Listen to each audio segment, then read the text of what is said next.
ఇవాళ వైఎస్ఆర్ నేతలు చలో రాజయ్యపేట చేపడుతున్నారు. బల్క్ డ్రగ్ పార్కును వ్యతిరేకిస్తూ మత్స్యకారులు ఉద్యమం చేపడుతున్నారు. ఉద్యమాన్ని అణిచివేసేందుకు కూటమి ప్రభుత్వం ప్రయత్నం చేస్తోంది. వైఎస్ జగన్ నర్సీపట్నం పర్యటన సందర్భంగా మత్స్యకారులు కలిసి వినతిపత్రం కూడా ఇచ్చారు. తమ ఉద్యమానికి అండగా నిలవాలని విజ్ఞప్తి చేశారు. మత్స్యకారుల ఉద్యమానికి వైఎస్ జగన్ మద్దతు ప్రకటించారు.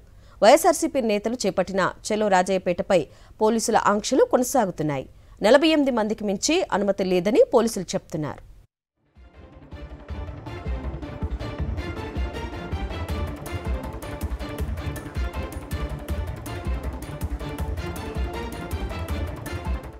ఇవాళ వైఎస్ఆర్సీపీ నేతలు చలో రాజయ్యపేట చేపడుతున్నారు. బల్క్ డ్రగ్ పార్కును వ్యతిరేకిస్తూ మత్స్యకారులు ఉద్యమం చేపడుతున్నారు. ఉద్యమాన్ని అణిచివేసేందుకు కూటమి ప్రభుత్వం ప్రయత్నం చేస్తోంది. వైఎస్ జగన్ నర్సీపట్నం పర్యటన సందర్భంగా మత్స్యకారులు కలిసి వినతిపత్రం కూడా ఇచ్చారు.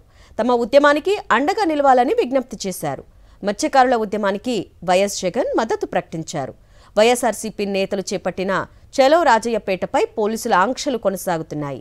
48 మందికి మించి అనుమతి లేదని పోలీసులు చెప్తున్నారు.